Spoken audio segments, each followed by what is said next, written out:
আমি রান্না করে নিয়েছিলাম অসাধারণ স্বাদের কচুরলতি দিয়ে কাঁঠালের বিচি আর সাথে চেপা শুটকি আর বাইম মাছের কম্বিনেশনে একটা ভুনা। আর এই চেপা শুটকি ভুনা কচুরলতি দিয়ে খেতে যে এত মজা হয়, আর সাথে কাঁঠালের বিচি দেওয়াতে টেস্টটা আরো বেশি ভালো হয়েছিল। আমি তো অনেক মজা করে আর সুন্দর করে এই রেসিপিটা রান্না করলাম, খুবই পছন্দের একটা রেসিপি। চলুন শুরু করা যাক। আজকের রেসিপি রান্না করতে আমার কি কি উপাদান লেগেছিল। এখানে আমি প্রথমে নিয়ে নিয়েছিলাম কাঁঠালের বিচি আর সাথে কচুরলতি, আর কচুরলতিটা পরিষ্কার করে খুব সুন্দর করে রেডি করে নিলাম রান্না করার জন্য। এখানে একটা কড়াই নিয়ে নিলাম, কড়াইয়ের মধ্যে আমি দিয়ে দিলাম কচুরলতি আর কাঁঠালের বিচি। এই রেসিপিটা থাকলে আর অন্য কোনো কিছু নেওয়ার প্রয়োজন পড়বে না, যদি আপনারা এইভাবে রান্না করতে পারেন। আমি রান্না করব এখানে তেল ছাড়া কচুরলতি আর সাথে বাইম মাছ দিয়ে রান্না করলে খেতে যে কি পরিমাণ মজা লাগে আপনাদেরকে বলে বোঝাতে পারবো না। এত বেশি মজার যে আমি নিজে বানিয়ে তারপর আপনাদের সাথে শেয়ার করতেছি এর টেস্টটা। আমি তো খুব মজা করে এই রেসিপিটা রান্না করে নিয়েছিলাম, কারণ আমি খুব বেশি পছন্দ করি এইভাবে রান্না করলে। হাতে মাখিয়ে আমি অফ ক্যামেরাতে রেখে দিলাম, তারপর আমি বসিয়ে দিলাম। দেখেন আমি কিন্তু রান্না শুরু করে দিয়েছি, আর আমার রান্নাটা কিন্তু আস্তে আস্তে হচ্ছে। কচুরলতি যত আপনারা লো তাপে রান্না করবেন তত কিন্তু খেতে ভালো লাগে। এখানে নিয়ে নিলাম চেপা শুটকি, আর এই চেপা শুটকিটাও মোটামুটি অনেক বেশি ঘ্রাণ ছিল, যার কারণে আরও টেস্টটা ভালো আসছিল। আপনারা একটা জিনিস খেয়াল করবেন, কচুরলতির মধ্যে যে চেপা শুটকিটা দিবেন ওই চেপা শুটকিটা যেন খুব বেশি স্মেল থাকে। এখানে আমি চেপা শুটকিটা ব্লেন্ডার করে দিলাম যাতে কাটা না লাগে। দেখেন খুব সুন্দর করে কিন্তু ব্লেন্ডার করে এইরকম আমি চাকনি দিয়ে চেকে নিচ্ছি। চেকে তারপর কিন্তু আমি দিব কচুরলতির তরকারিতে। আমার কিন্তু আস্তে আস্তে অন্যদিকে কচুরলতিটা হচ্ছে। যারা যারা আমরা কচুরলতি খেতে পছন্দ করি অবশ্যই কিন্তু এই রেসিপিটা ফলো করে আপনারা রান্না করে নিতে পারবেন, খুব বেশি ভালো লাগে এইভাবে রান্না করলে।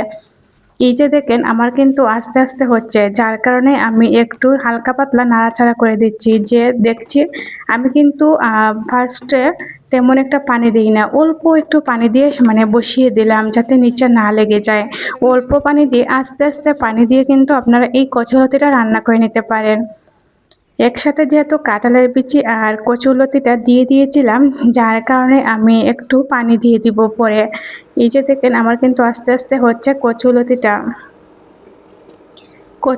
যখন সেদ্ধ হয়ে গেল তারপর তার মধ্যে আমি দিয়ে দিলাম যে চেপা শুটকিটা আমি রেখে দিয়েছিলাম, এই চেপা শুটকির ঝোলটা। এই যে দেখেন চেপা শুটকির ঝোলটাও কিন্তু আমি দিয়ে দিলাম। আপনারা যদি একবার এই রেসিপি ফলো করে রান্না করেন আপনারা আর কোনোভাবে রান্না করবেন না, শুধু এইভাবেই খেতে ইচ্ছে করবে। কারণ এইভাবে রান্না করলে জিভে লেগে থাকবে আজীবন, আমি বলতে পারি। কারণ এই রেসিপিকে আমাদের পরিবারের সবাই অনেক বেশি খুশি, কারণ তাদের পছন্দ হয়েছে আমার আজকের রেসিপিটা। আমাদের সিলেটিদের খুবই জনপ্রিয় একটা খাবার শুটকির ঝোল, আর এই শুটকির ঝোলটা থাকলে আমরা কিন্তু অন্য কোনো কিছু নেই না ভাতে, কারণ আমাদের শুটকি ভুনা অনেক বেশি ভালো লাগে খেতে। এই যে দেখেন আমি যে এত মজা করে রান্না করছি, আপনারা কি একটা কমেন্ট করবেন না, একটা লাইক দিবেন না? অবশ্যই কিন্তু আপনারা সাবস্ক্রাইব করে আমার পাশে থাকবেন, কারণ ভিডিওটি যদি ভালো লাগে আপনাদের কাছে আমার অনেক বেশি ভালো লাগে নিত্য নতুন ভিডিও ছাড়তে।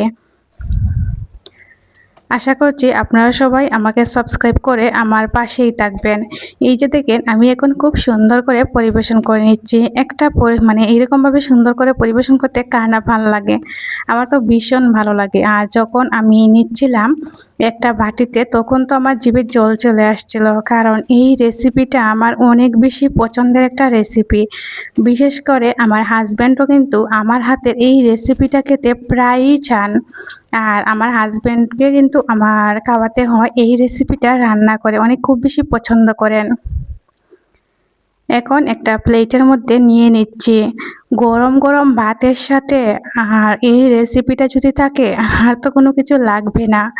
আর যদি আপনারা এইভাবে রান্না করেন সবাই কিন্তু পরিবারের বলবে যে প্রতিদিন যেন এইভাবেই রান্না করেন। আঙ্গুল চেটে পুটে খাবেন। আমি তো আজ রাত্রিবেলা এই বোম্বে মরিচ দিয়ে আঙ্গুল চেটে পুটে খেলাম। কাঁঠালের বিচি ঘ্রাণ আর সাথে হচ্ছে গিয়ে এই নাগামরিচের ঘ্রাণটা অনেক বেশি ঝাঁঝালু ছিল, ঝাঁঝালো নাগামরিচ দিয়ে আমি যখন ভয়েস ওভার দিচ্ছিলাম তখনও আমার জিভে জল চলে আসছিল। এই যে দেখেন খাবারের টেস্টটা এত বেশি ভালো যে আমার তো অনেকগুলো ভাত খেতে ইচ্ছে করছিল। কারণ ধোয়া ওঠা গরম গরম ভাতের সাথে খুব বেশি স্বাদ লাগছিল আজকের এই রেসিপিটা। আপনাদের কাছে কীরকম হয়েছে অবশ্যই জানাবেন। তবে আজকের মতো এখানেই বিদায় নিচ্ছি। সবাই ভালো থাকবেন।